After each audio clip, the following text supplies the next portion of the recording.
We'd like to welcome everyone to this session. Once again, this session is being hosted by AMMEA, which is the Advocates for Music and Music Education Association, where our mission is to cultivate, support, and enhance music and music education in the state of South Carolina through fostering academic partnerships, professional learning opportunities, and resources for classrooms. We have our esteemed moderator, Mr. Linard McCloud, with us today, and a host of HBCU band directors from across the nation. We're so excited about today's panel, and with Mr. McCloud, I'll let you kick it off. First of all, I want to welcome everybody. Just exciting. I told the guys earlier that normally they come down to Berkeley. We have our audition fair, and I give them a real good meal. So I owe you, and so the meal will be in the mail. But we're certainly happy to have all these guys here. A great panel. Respect all of you highly. I think you got excellent programs. And as I call your name, you'll just go ahead and talk about your group. You have a timer here. So we're going to start off with in South Carolina, and we're going to Benedict College. So that person that you on. Greetings and salutations. I'm H. Johnson, Director of Bands at Benedict College here in Columbia, South Carolina, the capital of South Carolina. And we'd like to thank you, first of all, for having us. Secondly, we thank you for the opportunity to tell something about what we do. Of course, we are one of the HBCUs. We are currently in the conference of the SIAC. But at Benedict College, it's the home of the BCBOD. That's the Benedict College Marching Tiger Band of Distinction. But, ladies and gentlemen, we are a comprehensive program. And of course, all of my educators, band directors, and all of you know what that means. That means we have all entities of bands. We have a symphonic band, we have a marching band, we have a jazz ensemble, we have other instrumental ensembles with percussion and all woodwind, brass, and the like.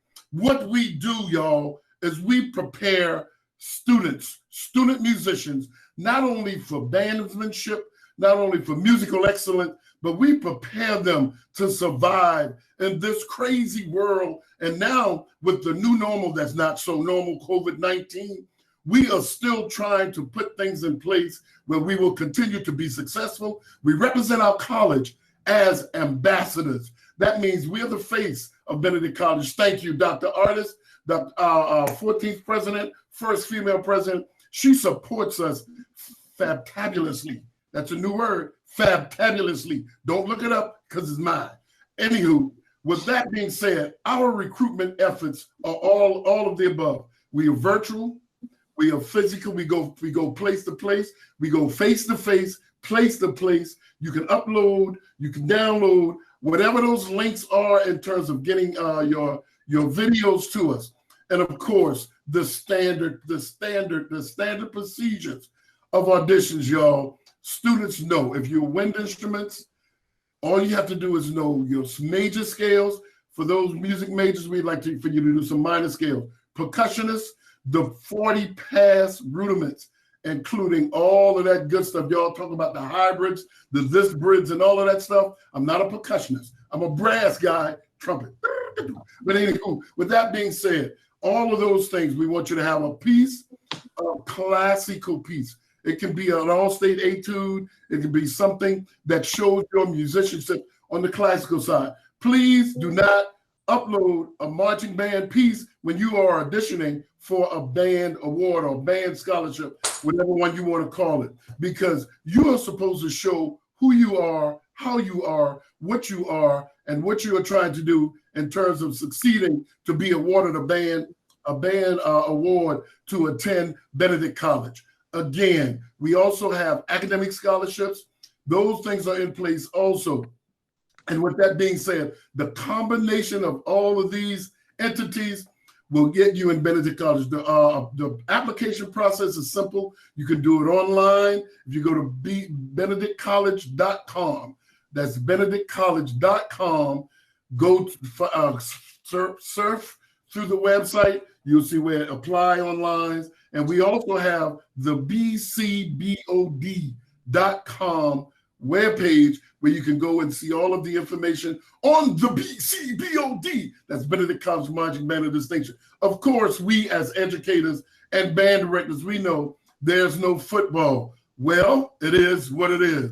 But we will still be presenting different performances by virtue of this great thing called Zoom, Teams, Google Meets. We'll be uploading some various performances. And with that being said, to reach us directly, I must give a shout out to my band staff, Professor Ronald T. Green, all of the other guys that are my staff members. Ron Green is my assistant director, where he really runs the program. Thank you guys for having us. And here's our information to be contacted. I am H. Wade Johnson. Email address, wade.johnson@benedict.edu. Ronald Green, Ronald T.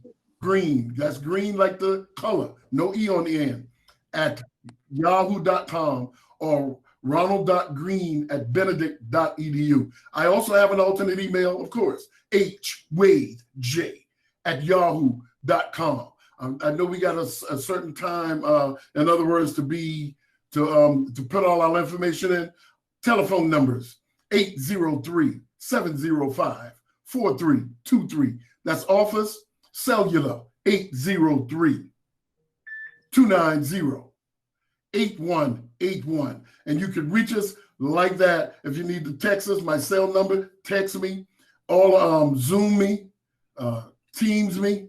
We are making ourselves available at all the time. And again, thank you, Brother Stackhouse. Thank you, Brother McCloud. All of the other directors of the band. It's great seeing all of you. And you know what? With that being said, shut up, Johnson. Thank you so much, Wade. I don't know how many recruits you're gonna get from these band directors out here, but you're a great salesman. Now we're going down to Florida. We're going to Daytona Beach. And anybody who's on Daytona Beach, just you're on.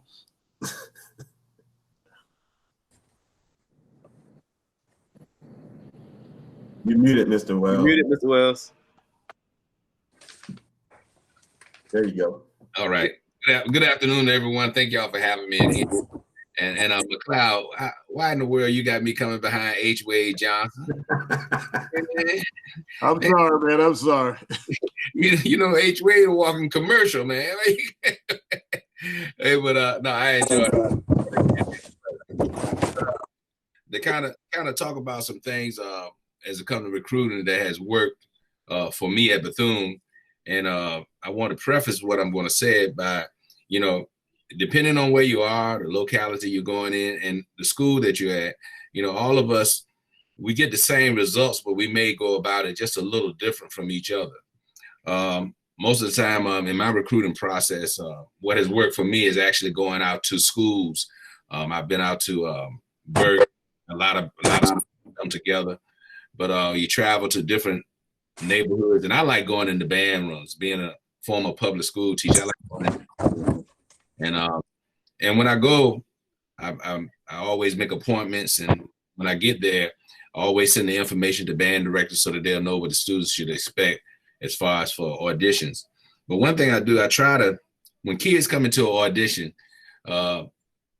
band directors, college band directors, they look up to us. So they're intimidated a lot of the times when they come into the room going to audition with us. So most of the time I would start off with how they doing and how's school going this year, how's band going this year, and what are you planning to major in? Good. And just some things to kind of put them at ease. And I said, now look, we're going to start off with some major scales. After that, we're going to hear your prepared selection.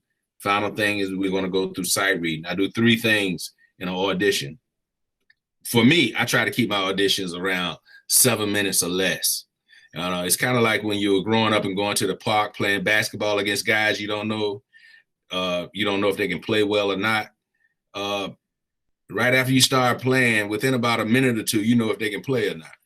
Same thing with an audition. You know, when you get into an audition, and a lot of times, especially if we're at a venue where students are outside the audition room or practicing and warming up, you can get an idea of players from that standpoint before they even come in. You know, sometimes somebody may stick out. You might hear a clarinet player with a good tone, or you might hear a trumpet player with great technique and range, or you might hear a tuba player that has a speed that you normally don't hear on tuba. So I kind of listen for all of those things. One thing, these are the things in the audition, we go through things, and if a student stumbles on something, we'll go to something else. I would love for them to know all 12 major scales. Most of the time, after I call about 6, I know if they know their scales or not. In their prepared selection, I try to tell them, try to pick 2 spots in your solo. If you have a lyrical spot, I would love to hear some of that. And if you have a technical spot, I would love to hear some of that. And then when we get to sight reading, I have 3 levels of sight reading. If the player is kind of strong, I'll skip the first one and just do the second and third level. If the player audition was kind of uneven or a little unbalanced, I'll go with the first one, and the second one, I won't take them to the third one. At the end of, and I tell all the students when I'm auditioning, just to relax. And I'm not looking for that virtuoso player. If you run across one, that's great. But most HBCU band programs are just built off of just good, solid students that come in with some good, solid fundamentals. And that's what I'm looking for, something to build on. And if they're coming out of high school with that, and you know, we got a lot of first trumpets, but to get a good sound, and Dr. White and Dr. Chipman and all of the college band directors can attest to this, you got to have good seconds and you got to have good thirds. You know, in your trombone section, you got to have good firsts, you got to have good seconds, good thirds. Woodwind, same thing. So, you know, if you get a lot of blue chip players, that's great. But I just look for good, solid musicians that I think that can come in, that can handle the rigors of the band program, that can make a musical contribution, and also that can handle the academics. And I know that I'm gonna have them for 4 years, and you know, not after one semester they flunked out of their own academic probation, and I can't let them march and things of that nature. So that we go through. Students can contact me or my administrative assistant, Ms. Freeman, formerly Ms. Williams. My email address is wellsd@cookman.edu.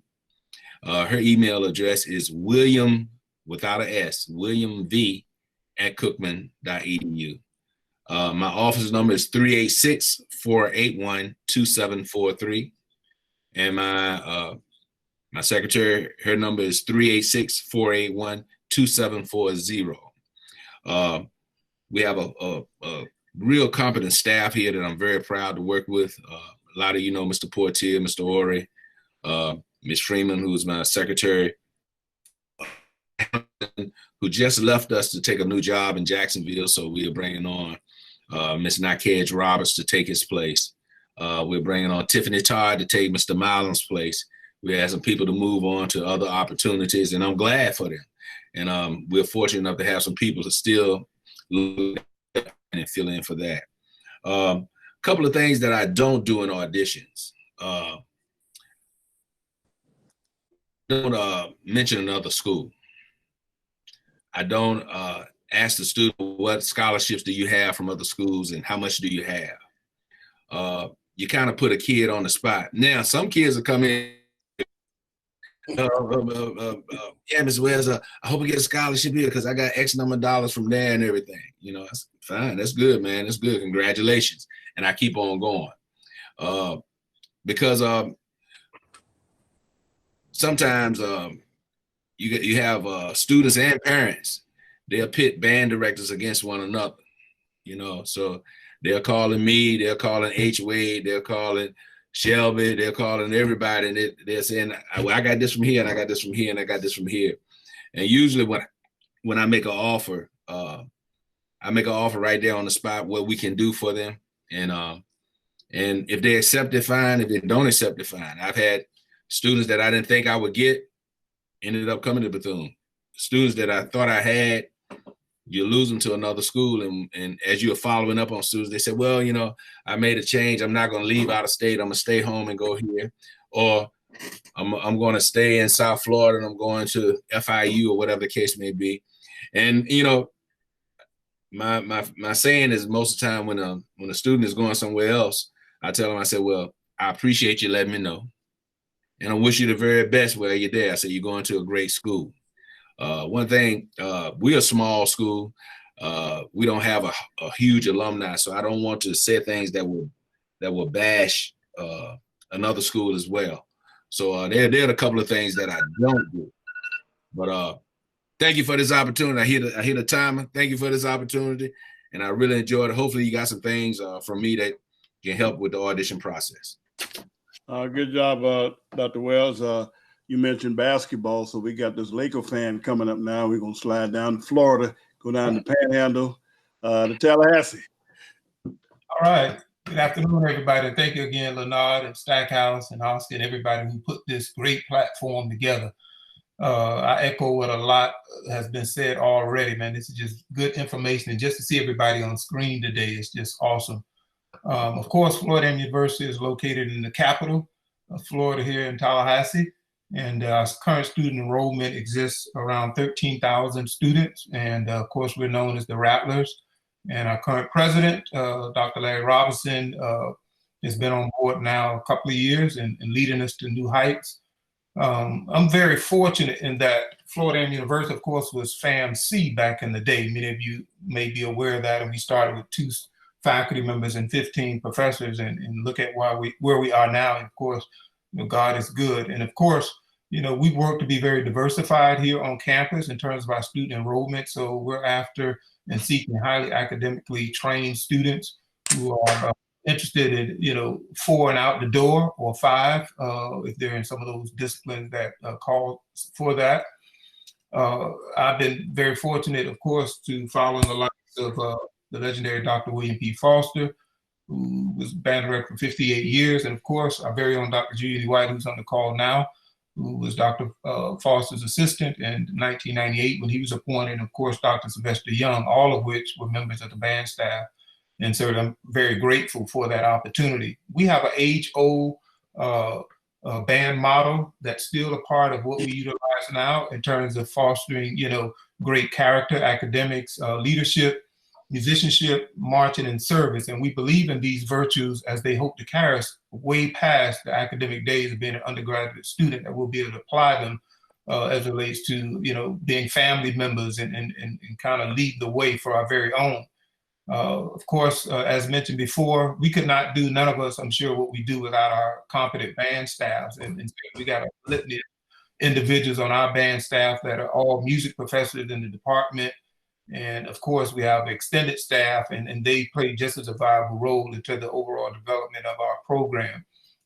We have an excellent student staff here who, again, matriculated to FAMU from all over the country, as well as working on their various degrees in the different areas that I'll mention in a second. I did want to mention a few things regarding our admission standards.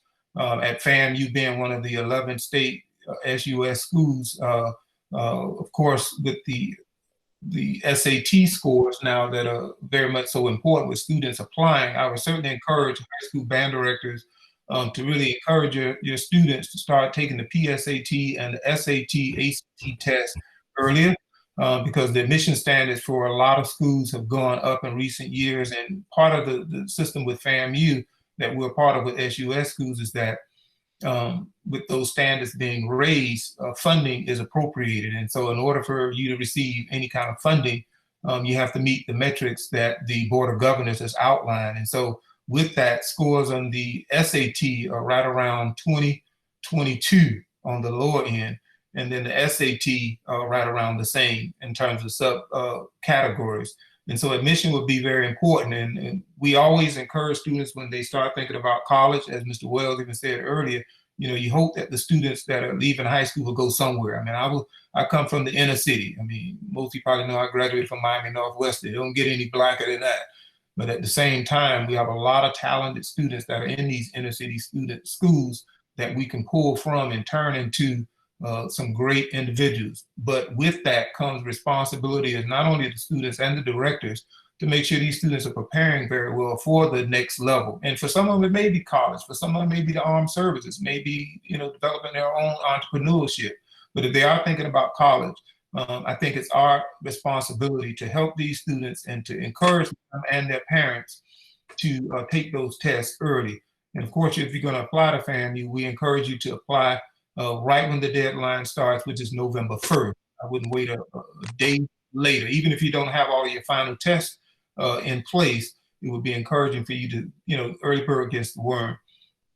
Likewise, with our music scholarships, we have done an assortment of things from the days when Dr. White was in charge of the band, and we had the audition A2 studies that Mr. Lindsay Sargent put together, and we had a level 1, level 2, level 3, and that worked very well. And we're actually thinking about bringing that back so that whatever standard that we're trying to set, and I'm setting here as the director, everybody will know what that standard is as it relates to audition exercises. But at this time, we generally do, as a lot of the others, ask students to prepare an all-state study or an all-district study or something from the Closed book or Auburn Trumpet book, or et cetera, and find something they feel that they can nail. I very much so agree with what has been mentioned about, not performing marching band music as a formal audition, but to have something that you just feel like you could just play very well, that you've worked on.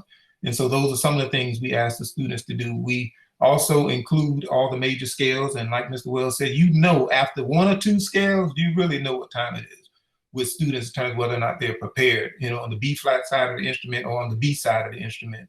And then of course, we'll ask them to play a chromatic, sometimes 1 octave, sometimes 2.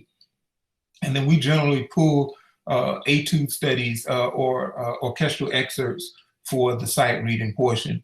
And we use that, and usually no more than about 8 to 10 measures, because usually by then, just to see if the rhythm and their ability to sight read in its simplest form are in place. And then we do require band director's recommendation, because we do want to make sure that students have done the right thing that last 2 years of their high school career, not quit band and curse the band director out, or just not being a good character, and then all of a sudden now you're going to be on a collegiate level with some college band.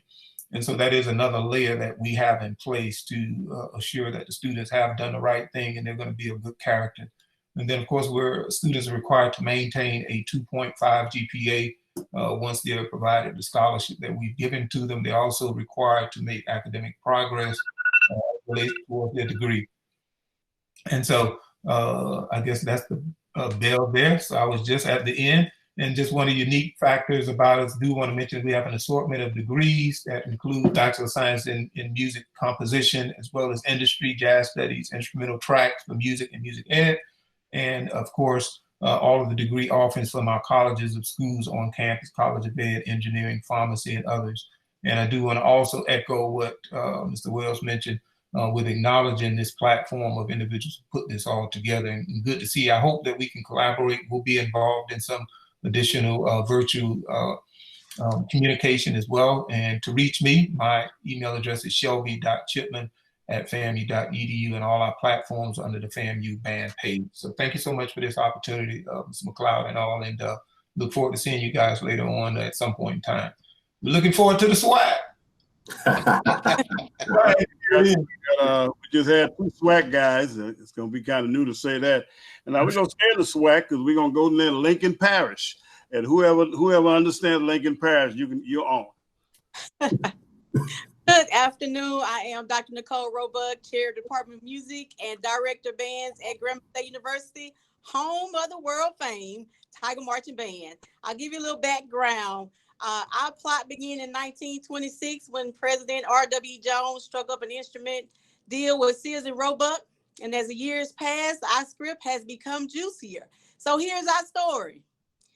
How once a small band became not only the best band in the land, but also a household name, giving all honor to our legendary band director, Conrad Hutchinson Jr. He arrived at Grambling State University in 1952, where he had a plan to make Grambling College Band the best band in the land. It did not happen overnight, and it certainly wasn't easy, but Hutch and his staff began molding embryo noisemakers into superb musicians and magnificent marchers. And today, his prize unit is frequently labeled the best band in the land. The band has traveled all over the world, hence the name world famed Tiger Marching Band. For an extensive historical overview, you can visit gram.edu/band. So how can you become a member?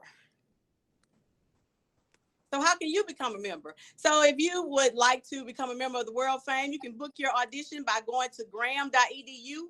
Click the link at the bottom of the page that says join the band. Our audition requirements for wind players: 12 major scales, 4 minor scales, chromatic scale, and a prepared piece. You may use a piece from any honor band and or all state tryouts. We also will do sight reading, will be presented by the auditioning director. For our percussion, each prospective member must select 2 of the following instruments as a primary and secondary percussion instrument for auditioning. So be that snare drum, melodic percussion, timpani. You will also do sight reading, which is mandatory for both your primary and secondary percussion instrument. We offer scholarships for our various ensembles. We have jazz ensemble, we have symphonic band, concert band, we have orchestra, show band, and wind ensemble. I'll give you a little background about our audition requirements, admission requirements. If you would like to be admitted into Grambling State University, we follow the Core 4 program, where you have to have 4 Englishes, 4 maths, 4 social studies, 4 sciences, 2 foreign language, with a minimum GPA of 2.0. For our out-of-state students, for ACT requirements, you must have a 17 or 19 requirement with a 2.0 GPA. 19 on the math, 18 on English. If you take the SAT, our scores for reading is around 500 and math 510. Or you can take the AccuPlacer, which is a placement test, or you can take a course, a developmental course in math or English, depending on your score on the ACT or SAT, which would satisfy your requirements to get into Grambling State University. All of our students who participate in an ensemble, your out-of-state fee will be waived, so you will be processed as an in-state student. In our Department of Music, we have various degrees in liberal arts. We have a degree in instrumental music education, and we have a degree in vocal music education.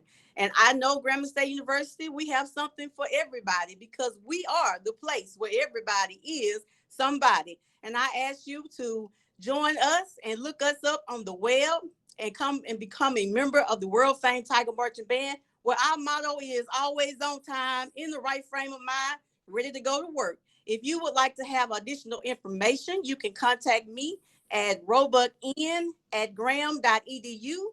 That's ROEBUCKN@gram.edu. Or I can be reached at 318-274-2682. Thank you so much, Dr. Roebuck. Do we have, we're going to go to Virginia. Do we have that man from Hampton, Virginia with us? I don't think Dr. Jones is on with us just yet. Okay, well, we're gonna go to the big city of Salisbury, North Carolina, and by way of Harding High School in Charlotte, where my niece was a dance line captain. You on?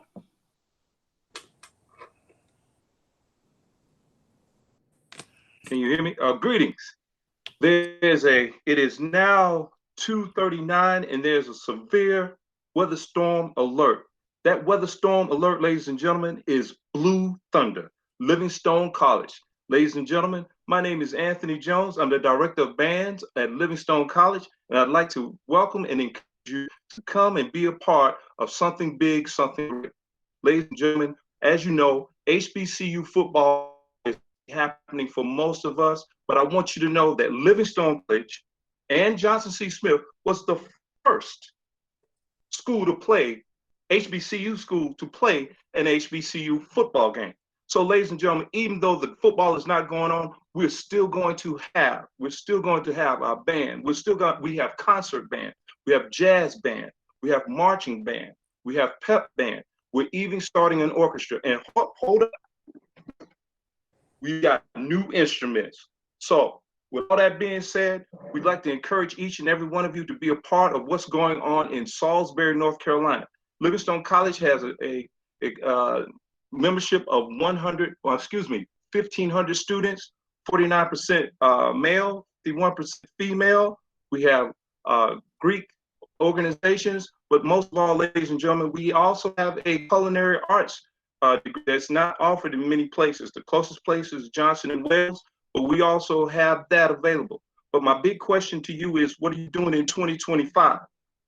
Ladies and gentlemen, I need everyone out there to vote. Right now, as some of us are waiting on stimulus checks, right now, as some of us are trying to figure out what we're going to do, because this is the first of the month and the bills still are going to come.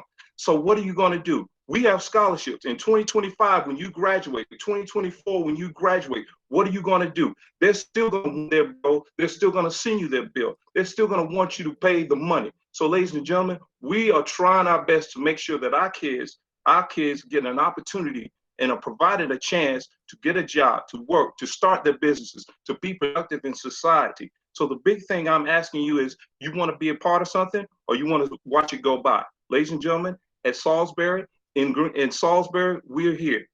We're doing it. We're Livingstone, and we want you to be a part of what we're doing.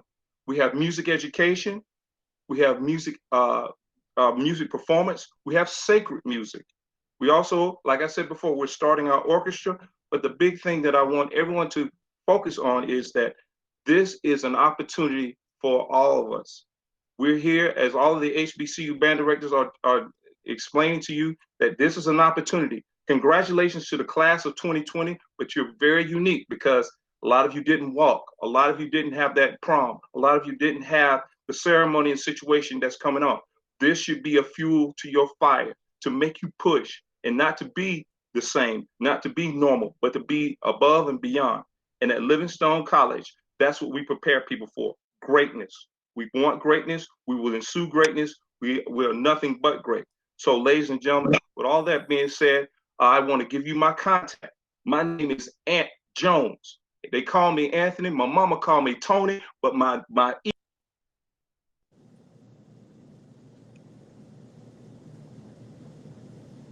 Did we lose Mr. Jones? I think we did, but I will include his contact information once I'm able to pull it up. Okay. Mr. Okay. If you want to proceed. Okay, we got some fellows from the disciple of Dr. Johnny Hodge. We got two of them. So Johnny Hodge disciple, you on? Good morning, gentlemen. Good morning. This is Thomas Warner, Assistant Director of Bands at North Carolina A&T. We also have Mr. Campbell on, and I'm just going to touch on some things, and if anything that I missed, he can definitely jump in. The North Carolina A&T, we are the largest HBCU in the country at the moment, and we plan on continuing to rise. It's a great institution to be at, very diverse community, very, very, very, very diverse in terms of opportunities, academics, sports, band, music, you name it. The university is thriving. So in terms of our band program, we typically have two large ensembles, symphonic band, wind ensemble. We also have small ensembles, of course, our marching band, pep band, and we also have jazz band. The small ensembles are pretty much for every instrument family or every instrument. Students are required, whenever they come into the program and they want to continue to be a part of the program in the fall, they have to do large ensembles, small ensembles. So these opportunities are there for wind, percussion, and even in addition to our auxiliary, they have to do some type of extensive training outside of marching band in the spring. So again, small ensembles, large ensembles for every instrument. Auditions are, of course, with COVID-19, we move everything virtually, but we typically will disperse amongst the directors. We'll each go out and we will recruit in different areas, different regions, looking for students from all walks of life, from everywhere. We typically, just like a lot of, not to be the dead horse, a lot of the requirements that the other directors have mentioned are pretty much the same. All major scales, chromatic scale, contrasting prepared piece, where we typically, depending on the student, and what we're looking for, we'll listen for a technical and lyrical side of the instrument, included with sight reading. Again, typically your all-state requirements or all-county type of repertoire that's preferred by us. More specifically, I'll go towards our percussion. Typically, our percussion staff will look for a little bit more. So not only the standard rudimental percussion rudiments for snare drum, they're also looking for mallet percussion. So there will be some contact from them in terms of the exact details. So if students are looking to be a part of the marching band, then they will have to go through what we call our cold steel rudiments, and then they will give them additional information on that. The students must have been accepted or applied to the university before we can audition the student. The thing about North Carolina A&T is that it's a selective university. We have certain standards, but we don't have a set standard. So a student could have a 2.5 with high test scores, and someone else could have, something different. So the university looks at the overall student. So typically our average GPA is about 2.5 to 2.7. The average ACT score, I believe, is at about 17 or 18. And I think the average SAT score is at about 1100. So all of these requirements are online, in addition to all of our colleges that house our majors, in addition to our music department as well. But all of that information is available on our website, and we did put those links up. One thing I want to stress is that, and I think a lot of the directors before me have already said that academics is very important, and it's especially important for us. So with our program, in order for a student to become a leader, section leader, drum major, they have to have the grades. And if they do not have the grades, or if they do not meet those requirements, be it section leader or drum major, the bottom line is if you don't meet the requirements to stay in the band or be academically sound and intact with the university, then you have to sit out. We will let you know you need to get your academics together. So we do have a retention and recruitment coordinator who has help from our Center of Academic Excellence. And they pair up, they monitor every student in the band. They look at everybody's grades, and we get data. We look at trends in the students' habits, study habits. We have study halls before practice, after practice. And if anything happens with those grades, if it drops, then we're going to kindly take you out of the band program. You have to get yourself together. We'll hold a seat for you, but you have to get everything together before you can come back to the program. So in general, amongst the directors, we have a great staff. We have a wonderful leader in our director, Dr. Kenneth G. Ruff. We distribute our auditions sometimes, and it just depends on what our situation is. We have some open house auditions. Typically, I will take the brass students, Mr. Campbell. He will take some of the woodwinds, Dr. Ruff, some of the woodwinds, Dr. Lawhorn, our other assistant director, who's also over our percussion. He will take percussion instruments. But typically, most of us, we will audition any student, and depending on those situations where we are. But we have a great institution, a great band program, and great opportunities. In terms of scholarships, we are very selective. So again, that first thing is to be accepted or have applied to the university. And then from there, we will make a decision based on that audition process. So I don't know if I left anything out, Mrs. Campbell, do you have anything to add to that? No, sir, you covered everything. No, you covered it all. We're good. All right. So I know he put up our BGMM media on YouTube. So we have a series called Day in the Life. So this gives students an opportunity to see how it is for a student to wake up in the morning, go through class, go through band practice. It just gives a firsthand account of how it would be on our campus in our band program. And then we have a lot of other media there with marching band and all of the other ensembles. So please check out those links and feel free to call the band room or go to our website and email any of the directors. We greatly appreciate you guys. Thank you.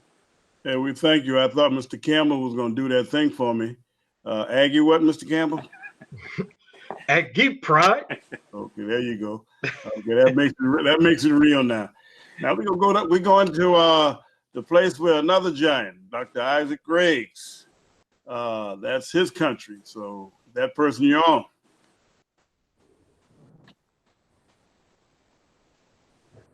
Good afternoon. Good afternoon, everybody. Good afternoon.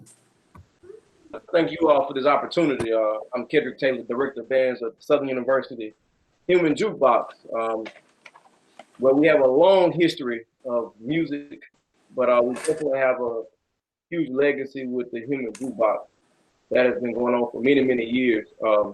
We have all our assistant directors, Mr. Brian Simmons, who's an arranger, Mr. Cedric Todd, and we have Mr. Safi Raouf and our percussion instructor, Mr. Lorenzo Hart. And our fabulous dancing dolls are ran by Dr. Smith. We have our media director, which a lot of people watch us on YouTube. That's a gift and a curse, but I'll leave that alone. But our media director, Mr. Gary Edgerson, and our administrative assistant, Ms. Sandra Bird. But the Human Jukebox, an opportunity to witness Southern University Marching Band, is definitely an opportunity to witness music in motion. This band has raised the bar and set precedents for other collegiate marching bands and ensembles. You hear this often imitated but never duplicated. The band prides itself in a unique ability to execute precision drills and better than any marching band ensemble in the country. Locally known as the Human Jukebox, the band is able to perform any musical arrangement, giving newfound emotion and radiant the old school spirit to the masses. The Jaguar Rock, high steps, and meticulous formations are only a few of the skills that contribute to the Human Jukebox flash. The 275-member ensemble has captivated audiences worldwide and redefined the term college-style band. Its 9-member dance troupe, Dancing Dolls, complements the artistic and aesthetic icing on the cake. The world-renowned, the internationally famed, the Southern University Human Jukebox. This band is often imitated and never duplicated. We have gone to a virtual audition process since the pandemic has taken place, but one of the things that we look for in an audition is one of the things that most people mention, and that's 12 major scale sight reading, and we also want you to show up, give us something that shows off your skills, more so like march, whatever, from solo and ensemble, any of those type of pieces. And we do give out sight reading, which can vary from the different on the playing scale. We definitely vary on what we may give out. And that's one of the things that I definitely would recommend that each student work on sight reading, because that seems to be mostly the weakest point for most individuals. So most students know their scales, but definitely in the sight reading, we definitely seen a lot of students that were kind of weak in that area. But that's one of the things that I definitely would say students tend to be the weakest at. But we definitely have a lot of students in the program, and we pride ourselves on academics. I heard some people say earlier, we can't use you if you're not in the program. I think Mr. Wells said it earlier, but we definitely want students to come to the program to be there 4 years for retention. That's important. Our band travel all over the nation is always something that we're doing that a lot of people are able to be a part of. We just did a video with Lizzo this fall, and they're calling us about some other stuff, and I'm like, man, we're in a pandemic. I can't even tell you we're gonna be able to put the band together in the fall. But right now we're trying to find creative ways to still keep music going, because there's nothing like music. Music is definitely the art of feeling. It's something you feel, and in this time right now, we all could use some good feelings. So one of the things that we are trying to do right now, we still trying to continue to keep our fans and keep our family and friends excited about what's to come. We might be in a situation that may look a little blind to us, and we might not know what's going on, but we do know that we're going to come out better than we went in. So I definitely would say the best is still yet to come. But we're not having a football season this fall. I thank them for that information. They are planning to do something this spring. So, we still are going to audition in the process for the next up and coming year. I don't know if anybody mentioned, but we'll be able to still recruit and do everything we need to do in case we are in the fall. Having a football season in the spring. So if you want to contact anyone on staff, you can definitely reach us at my email is Kedric, KEDRIC _Taylor at subr.edu. I put it in the chat earlier, but you definitely can contact me on my email. My email is almost like text message. That's how many emails come through in a day. So I definitely will respond to you guys. If you have any questions about the program, we do have a website, humanjukeboxonline.com. And we also have our own band app, the Human Jukebox band app. You can go and find that on the App Store. So if you looking into being a part of the Southern University Band, any activities that we may have coming up, all of that is on our website. It's also on our band app. We do have a comprehensive band program. I know a lot of you guys see the marching band a lot on YouTube, but we do have wind ensemble and symphonic band and concert band. We do have jazz band as well. So we have a comprehensive program. So I definitely would love, for anyone to be a part of our program. And we do like students that can play, but we give individuals an opportunity who can hang and be a part of the Human Jukebox opportunity, and to grow them to become lifelong learners. We definitely try to mend and mold them to be better individuals, musically and in life. So we do teach all type of lessons in our program, and you do get the opportunity to travel the world and see a lot of things that you didn't get to see, coming in. So we definitely know that we have a huge legacy to fill, but our job now is easy. All we have to do is put creativity to what's been put in place. My director when I was in school was Dr. Isaac Greggs, and we had some phenomenal directors, Mr. Lawrence Jackson and Mr. Carnell Knighton. Those guys were phenomenal musicians and educators, and I would be remiss not to mention how they have impacted my life over the years and the things that they've helped me throughout my career. So I definitely want to let you know those guys are very, very humble guys, and they have really raised the bar for what we say music education at Southern University. So if you have any questions or anything that you need to know about Southern University, we do have, like I say, our website, and you can reach me at my email. Again, Kedric _Taylor at subr.edu. Thank you so much, Kedric. And I know we enjoy hearing about the Human Jukebox. We're going to go to Hayden Drive. The guy from Hayden Drive in South Chesterfield. He's up next, and that's our last person. Yes, sir. First of all, just want to thank Mr. McCloud, Mr. Stackhouse, and everyone for allowing me this opportunity to speak on behalf of Virginia State University, the home of the mighty Trojan Explosion Marching Band. One thing we like to pride ourselves in is calling ourselves the best band in the CIAA, the Central Intercollegiate Athletic Association. A lot of times the CIAA bands, we don't seem to get the same respect that the MEAC and the SWAC and some of these other bands, but we work extremely hard just like everyone else. We practice the same kind of way. We try to have a comprehensive program just like the other institutions. We have marching band, concert band, jazz band. Our students also have the opportunity to play in our local Petersburg Symphony. We have some smaller ensembles, a flute choir, percussion ensemble. But just like everyone else, during this whole COVID situation, things, we really don't know what tomorrow holds. But one thing we do know is we have to continue to grow our program. We have, throughout the COVID, just like everyone else, we went through virtual auditions. Everyone's pretty much stated the same audition requirements. Ours are not any different per se. One of the things that I have found out is I do still prefer to be in band rooms auditioning students. It's a lot different when these students have had the opportunity to pre-record their auditions or things of that nature, because if I call a scale out and I 2 or 3 scales in, that they don't know it. But if they pre-recorded it, they can look at it and record it and go to the next one and things of that nature. One of the things that we are really working on is, being that the CIAA does not have the notoriety of some of the other conferences, we're really trying to brand our program. As everyone knows, over the last decade, social media has taken off and has really changed the face of the way HBCU bands exist and operate. We could be found on Instagram at VSU Band, on Twitter at Trojan_explosion, on YouTube at Trojan Explosion. A lot of our students that we recruit, they actually have found out about us through our social media aspects. During the fall, we do a lot of recruitment at area high schools, as well as we get to travel up and down the East Coast and visiting different schools and different recruitment fairs to apply to Virginia State University. It's absolutely free.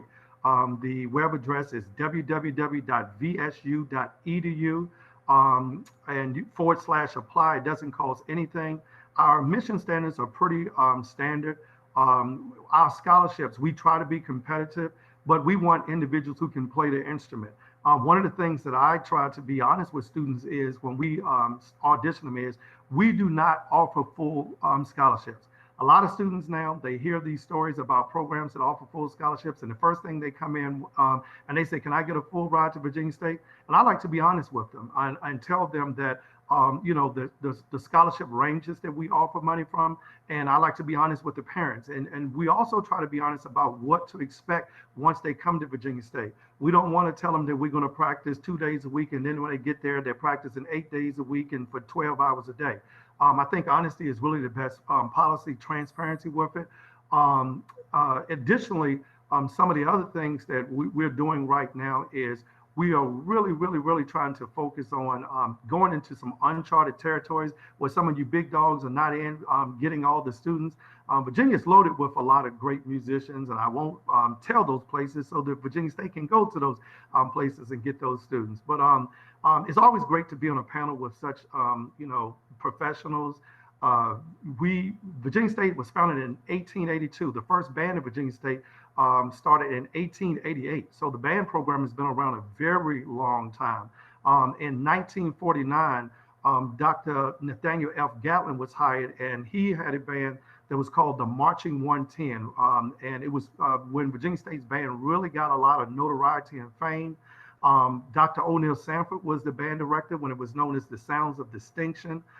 Victor Hebert was the band director at that time. We also, in 1984, Mr. Harold J. Houghton, who's actually listening on the call right now, he came from Jackson State, and he brought with him a talented arranger by the name of Mr. James Holden, who serves as the director of bands now. Mr. Holden is also on this call, and if it were not for Mr. Holden, I would have never had the opportunity to return to my alma mater of Virginia State University. Mr. Holden is a world-class saxophonist and arranger, and he also is the director of the gospel chorale at Virginia State University. So we're staying very busy. To reach us, I can be reached at twhitead@vsu.edu. My office number is area code 804-524-6892. Our website is band.vsu.edu. Mr. Holden's information, Director Bands, is jholden@vsu.edu. And his telephone number is area code 804-524-5120. Just as Mr. Taylor said, pretty much everybody on the call, none of us are seemingly going to have football in the fall. So we're going to really work with some, really digging in this fall and work with some smaller chamber ensemble groups, trying to build the musicianship of our students. If football does come around in the spring after basketball, obviously we would participate in that. But if it does not, we're going to just spend the whole year building the musicianship of our students. So when it does return, we're going to be a much better organization than we are now. The unfortunate thing is that, you know, everyone has spent a lot of time, effort, and money in recruiting these students. These are the same students that did not have a prom, did not have many of them did not have a high school graduation. And now, unfortunately, they will get the disappointment of not being able to walk into a college band room and have the excitement that we all had when we walked into band rooms. So we're going to still try to give them some of the things that they would normally have, but through social distancing and trying to stay safe. I encourage everybody to obviously wear your mask. All of us are coming from states that the cases are continue to rise. And, you know, the worst thing, you know, I read the news all day. The last thing that I want is for any of our programs to eventually experience a death because of this pandemic. And, you know, that's something that we just all have to be mindful and careful of. And so we're trying to protect our students the best we can, but additionally continue to educate them and continue to teach the highest of musical and marching excellence standards. Thank you once again for having me on this call.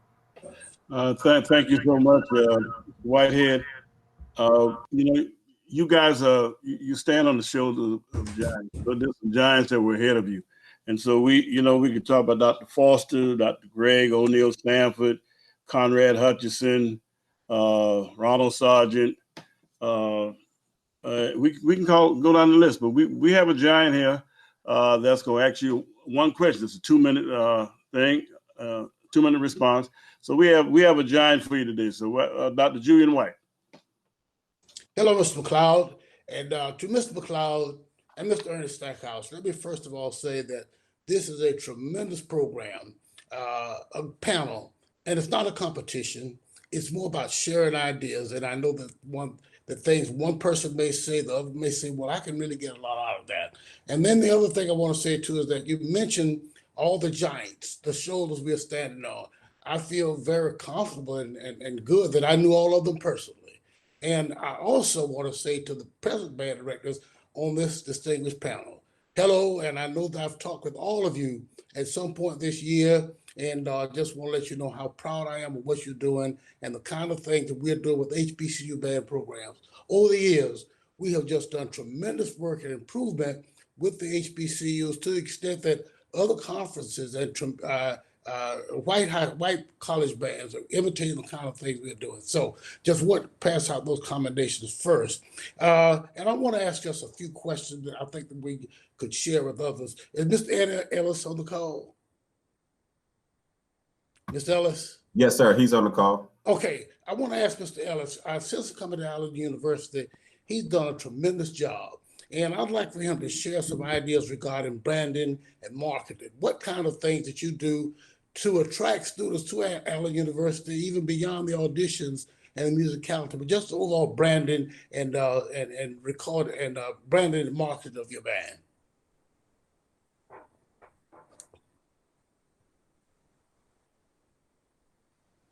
Is Mr. Ellis on? Mr. Ellis, are you on? Mr. Ellis, you have to unmute your mic.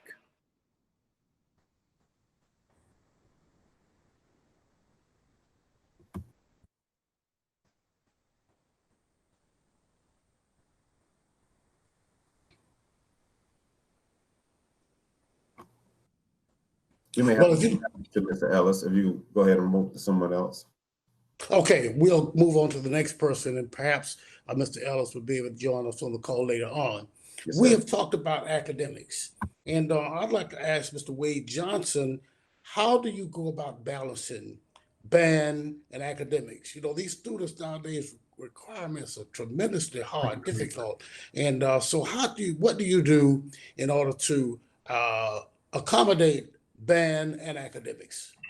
Okay, Doc, what we do, that's a great question too. What we do, we have in place my assistant director, Professor Ronald Green. He's also our academic success coach, because at Benedict College, academics is first and band is close second if you are a student musician.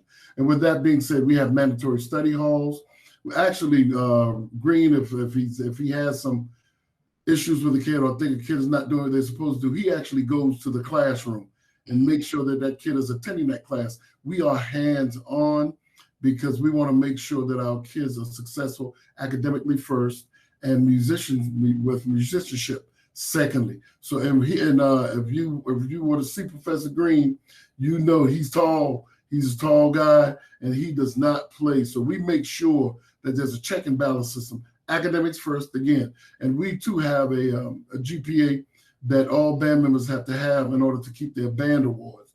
And with that, but hopefully I've answered your question. But lastly, I need to make a correction for our Benedict College band. www.benedictcollege.edu is the correct email to get into the system at Benedict College.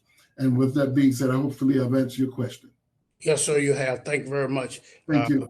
Mr. Johnson, thank you so much. Now, the next area that I'd like to explore, we talk about the kind of things that we want to do in bands. And I'd like to ask Dr. Donovan Wells, a tremendous sounding marching band, what kind of things that you do in terms of performance fundamentals that you emphasize in each rehearsal?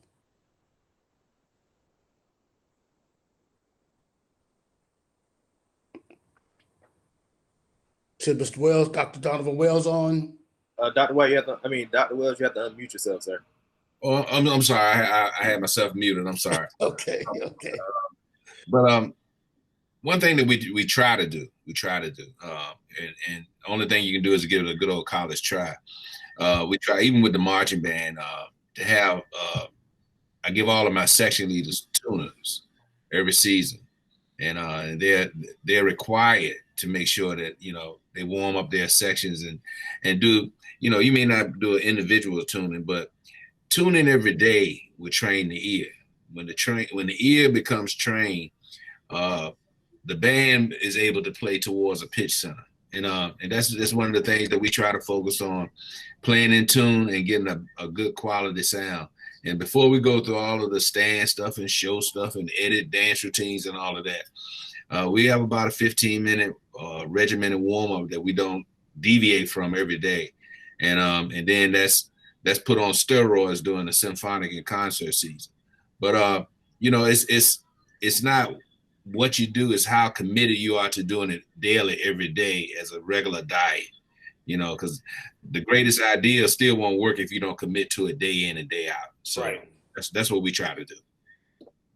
Okay, thank you very much, Dr. Wells. And let me say again how honored I am to talk with everybody, because all of you are my personal friends, and we've talked at some point this year, and it's just a wonderful opportunity for me to communicate with you now. As we all know, the pandemic, COVID, really is impacting our band programs. And I'd like to ask Dr. Shelby Chipman. Last night I was doing some research and saw that Dr. Chipman is on the CBVNA National Convention that did the aerial study recently. Dr. Chipman, could you share some of the results and the kind of things that you were able to do and find out on that committee? Yeah, thank you very much, Dr. White. So participating on the CBDNA committee provided an opportunity to work with other colleagues from around the country. And in doing so, we were able to, of course, find out, many of you may know about the studies that have been done, or at least incubate status with the University of Maryland and, of course, University of Colorado. And with that, we're finding that, as we all know, that outdoor events serve better in terms of the safety perspective than indoor events. And with the outdoor events, we'll still need to practice the social distancing, but as it relates to the droplets that have come about through the systems within buildings, it'll be important for everybody as you review the study to make sure that your students are very much so aware of taking a test. I know one thing we're doing is we're requiring all students to have a test done before they got to report to campus in a couple of weeks. We did cancel our pre-drill session, but we are starting 4 days before school starts. And so we're asking them to have a test, but realizing even when they get to campus, anything can happen. But with the tests that were done by the initial team that put in that research, they do recommend that you practice social distancing within your buildings. If you're outside, making sure that your students not only stay hydrated, but they also invest in the proper masks that will be needed. And then when they leave, it's even more important to everybody that the social environments that they're in, and you know how students come back to campus and want to party, want to buddy up with their friends, etc. But I think it's going to be left to us, because these parents have sent these students to our various campuses to be protected, that we do remind the students about the safety aspects. I mean, there are other subtleties that are part of that study that have been done, but certainly our ability to make sure the students stay safe is what the overall presentation, I think, brought about in the study. Thank you very much, Dr. Chipman. The next thing, I was looking at the Bayou Classic this past year, and I saw this band that really had a tremendous drill show and good sound. And I'd like to ask Dr. Nikole Roebuck, if you would tell us some things, share with us the kind of things that you do to design your halftime shows.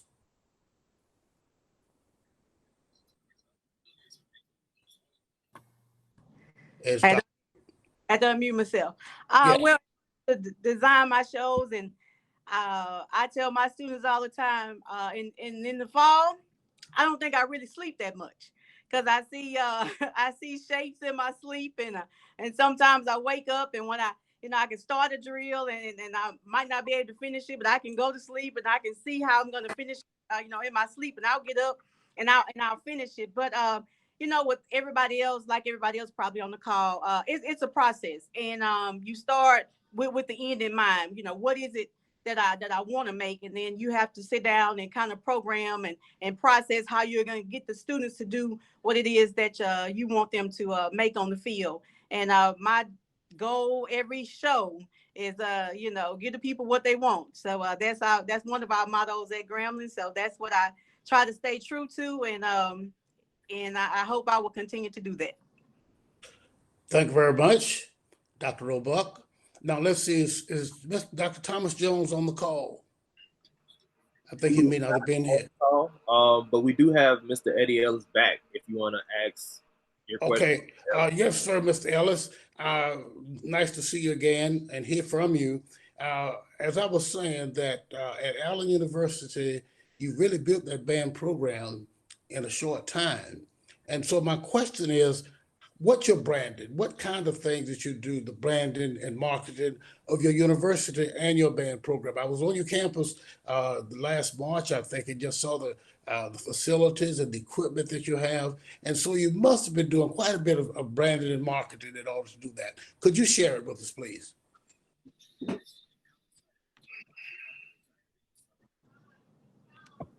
You have to unmute your microphone, Mr. Ellis.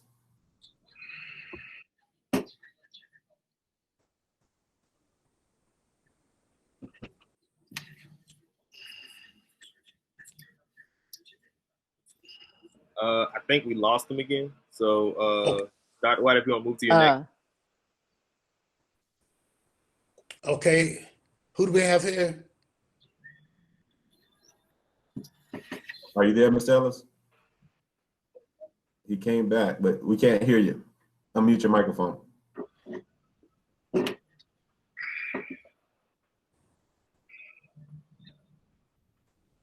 Okay, well, maybe we can move on. All right. And get Mr. Ellis on later on. Now, is Dr. Thomas Jones on the call? I think he may not have been here. Yes, Dr. Thomas is not on the call. Okay, and Mr. Anthony Jones. Okay, Mr. Jones, I'd like to ask you, because as I said before, this is a sharing, and you guys are, you're experts in what you do, and it's wonderful to have an opportunity to share these things. Could you share with us the rehearsal techniques that you use in preparing your band for performances? What kind of techniques do you do in the rehearsal?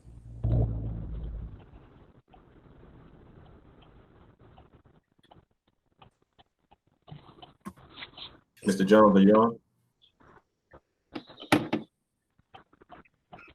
Okay, Doc, it looks like we got a little switcheroo. We lost Mr. Jones. We have Mr. Ellis. Okay. Okay. Yes. Well, Mr. Ellis is back. Mr. Ellis. Am I on? Good to see you, Mr. Ellis. I just left you a few months Yes, ago sir. at your clinic, and it was very good. In fact, as I noticed around your campus, your equipment, the kind of things you have, and I'll mention too, the fact of the lounge that you took us for dinner was just superb, and I'll come back to Allen University just to get that. But could share with us the branding and marketing techniques that you use in order to build the program at Grambling? I mean, at Allen University. All right.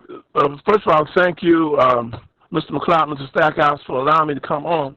But what we've done, of course, a lot of people have not ever heard of Allen University. So the first thing, Dr. White, that we tried to do was do the best we could to get our name out there.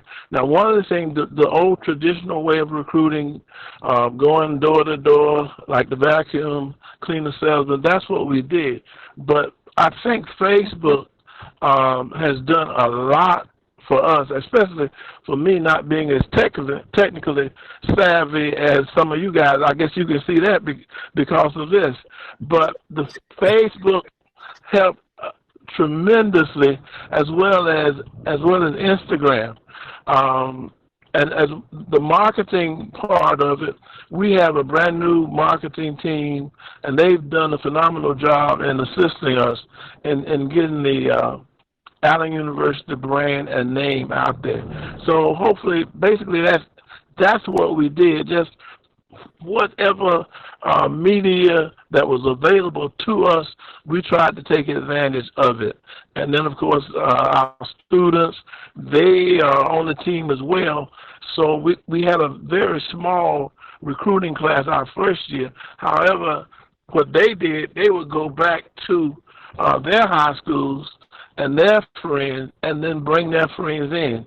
So I guess those are some of the things that we've done. That's most of the things that we've done the first 2 years, sir. Thank you very much, Mr. Ellis. Yes, sir. I'd like to next go to North Carolina A&T with Dr. Thomas Warner. And again, just a tremendous band. I've enjoyed seeing you on the different performances that you have throughout the year. Could you tell us something about your warm-up period and tuning period and the kind of things that you do in order to get the tremendous sound that North Carolina A&T band produces?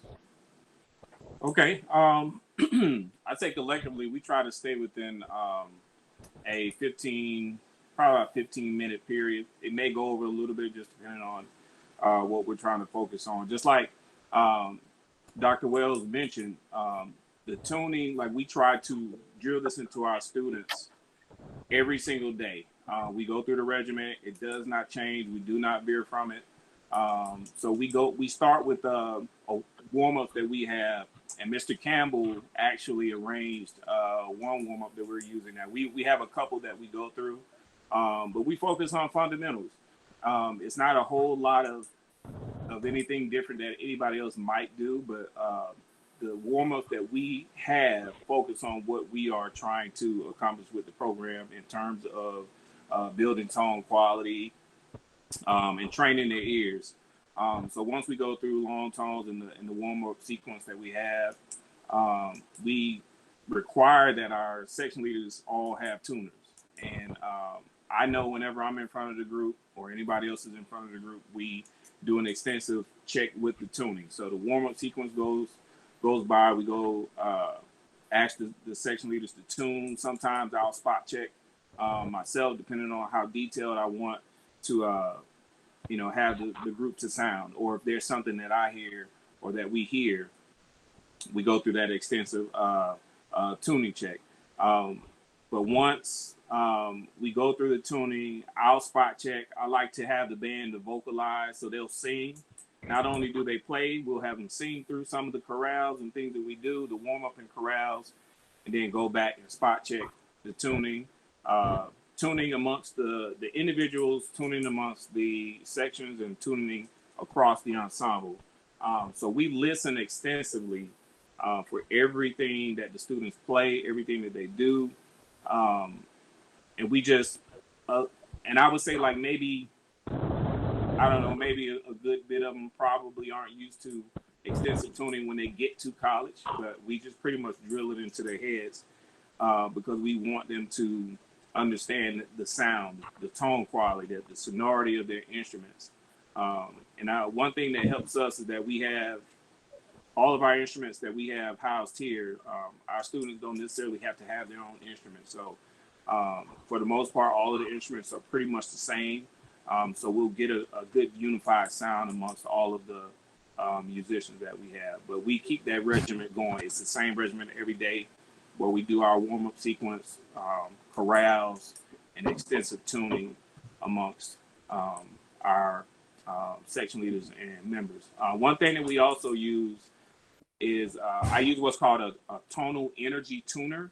It's an app that I use. Sometimes if I'm able to do it, I'll project it up on the screen, but it shows tone quality. It shows tonal center. So let's say we're tuning on a concert F or B flat. We can tune in fifths. We can tune in triads.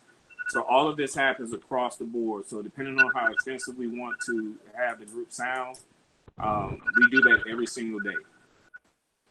Thank you so much, Dr. Warner. Did we get Mr. Anthony Jones back from Livingstone College? Did we ever get him? Yes, I'm on now. Are you able to hear me? Yeah, yes, I can. And, Okay, yes. Thank you so much. My question to Mr. Jones, during the course of the year, there's so much you have to do in terms of scheduling and making sure that you have the students in class properly and those kind of things. Could you give us your rehearsal schedule and the manners in which you conduct your rehearsal, whether, just the timing and the procedures of your rehearsal? Okay, now you're talking about concert band or Marching band. marching Well, band? actually, both marching and concert. They're both the same, basically. Just Exactly. Well, one of the big things is to be on time is to be late, and to be early is to be on time. We have the students come in. We encourage them to be there 15 minutes before, 20 minutes before, so that they can get an individual warm up in. But also, we want to start right on time. Once we start, we go through a series of chorales. We go through a series of warm ups. And one of the things that the main thing that we focus on is tuning. Making sure that we hear the pitch. And one of the things that I really try to emphasize is we play a concert B flat. And then after we play the B flat, I tell them to, I move everyone to any note. Now, we're not blasting that note, but we all still have the note of B flat in mind. And then when I move my hand, we all come back to that B flat so that we can actually hear what we left and how did it take us to get back to that. We'll play a chord, a B flat chord, and then we'll do any note, boom. And they're not blasting it, they're not cranking it, they're not doing anything, but just playing it. And it should just be as if you laid your arm on a piano and on the piano keys, and all the keys were struck at the same time. But then you picked up your arm and you put it back on that B flat, so that you know what it takes to get back to that sound. So we do a lot of listening. And then after we do that, I like to start off with a march. I like to start off with, I like to recap. And after we do a recap, we'll look at some of the things that we're going to approach. And after we look at our approach, we go through them. And then after that, we go through the approach. And then after we go through the approach, we actually work on and refine things that could be better, and things that, because it's called rehearse. Let's rehear what you've learned. Now, a lot of practices, people come in and they expect to learn and practice, but I emphasize that you rehearse. Let's rehear what you have learned earlier. So with all that being, I think that's a timer going off for me. So that's basically how we do it as far as our rehearsal. Thank you very kindly. Now, I'd like to come to Southern University, Mr. Taylor, and thank you so much, Mr. Taylor, for cooperating when I was doing the recruitment fair in Miami. Sorry that we were not able to bring that to bear. Did want to ask you, though, what about leadership in your band? Do you give your students responsibilities to display leadership, and what are the requirements for those students to be in a leadership position? And can I ask you, too, about your rehearsal facilities? Just what kind? Can you share with us your rehearsal facilities? Thank you. Okay, no problem at all. We definitely like to choose students that have the ability to lead. Most people like to pick the best player to be the leaders, but those are not always your most unique leaders. So we definitely look at, students that can lead by, by doing, also by academics. You have to have academics to be leaders in our program. We're not allowed just anybody to lead. You do have to have academics, and we do require our leaders to have at least a 2.5 GPA as leaders in the program. And that's something we definitely pride ourselves on in our program. As far as facilities, we have definitely a large band room as it relates to facilities. We don't have many practice rooms. We're limited on practice rooms, so we definitely utilize our entire music building for practice room. So for us, it works out in our favor because I am a professor in the music department as well. So I'm able to, have access to the music building as well to utilize all of the rooms that we have in both buildings. So it works out in our favor. in the end.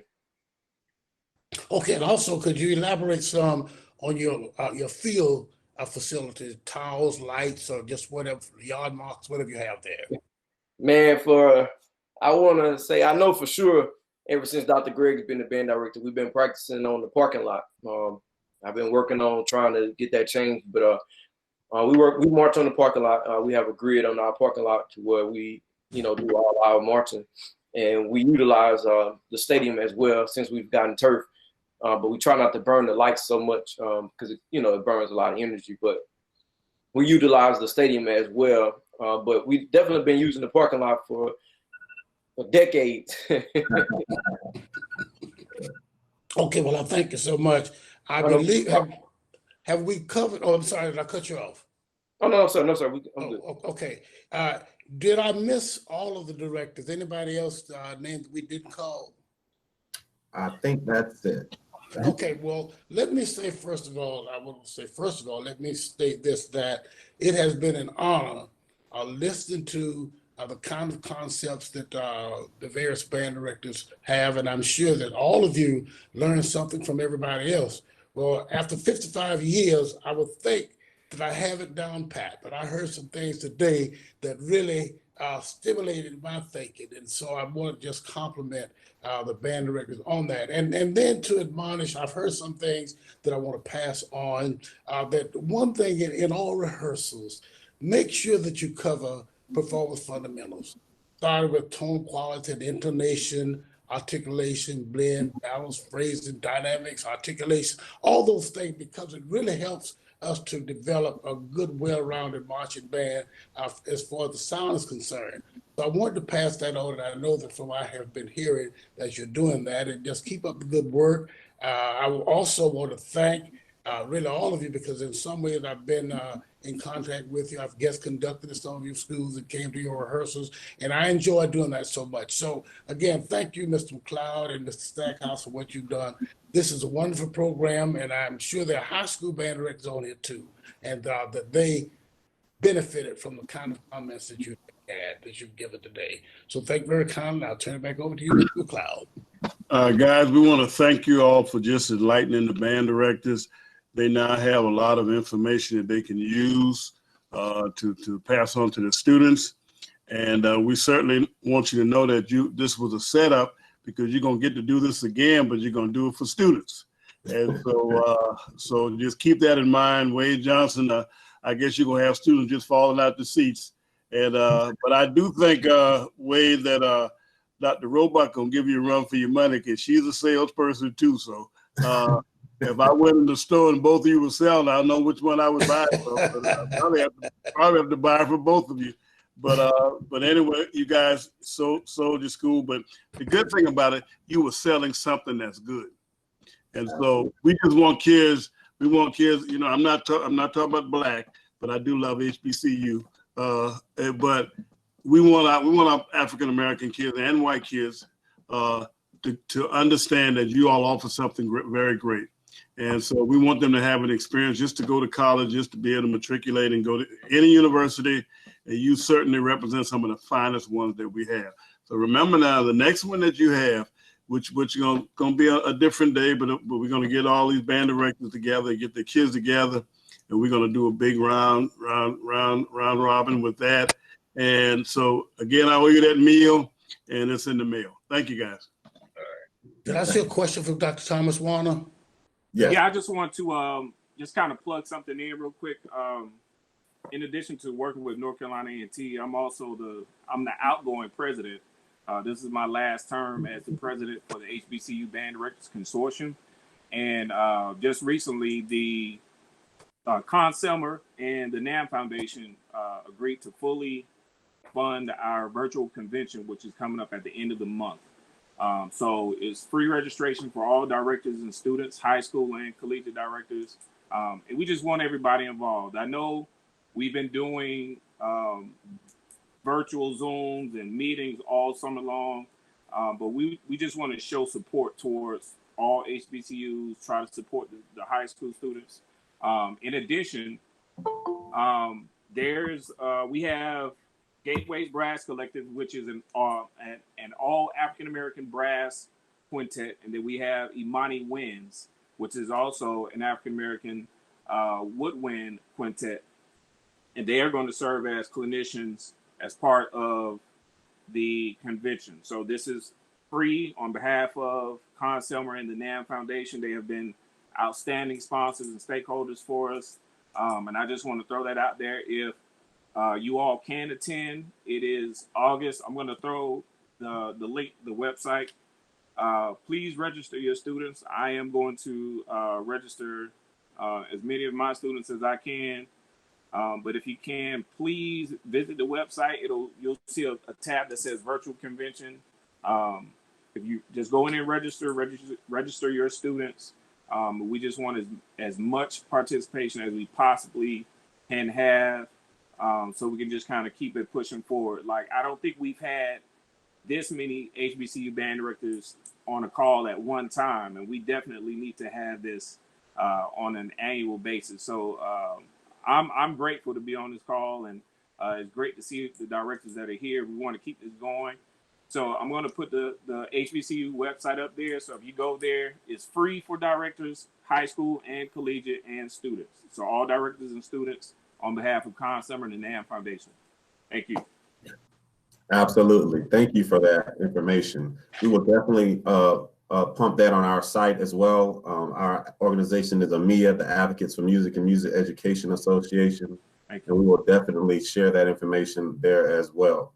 And also we will be sharing this recording of this presentation to all the high school band directors in our association, and we'll be sharing it nationally on our YouTube channel. So this will serve as a great recruitment resource in place of this year's recruitment fair. But as Mr. McCloud said, we're going to try to do this again specifically for high school students. And once we get this together, we will be so happy if you guys will come back and participate in that with us, speaking directly to students the next time. Mr.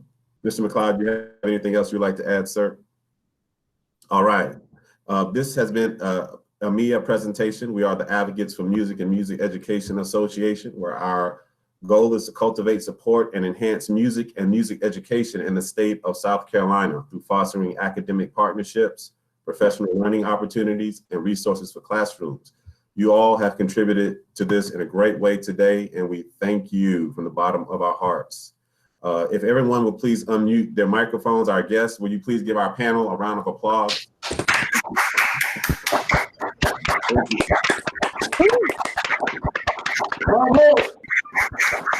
Excellent job. Outstanding. I think we made history today, getting everybody on this call like this, and I hope this is not the last time we're able to do this for the betterment of the culture. But thank you so much, and we're going to sign off. Thank you.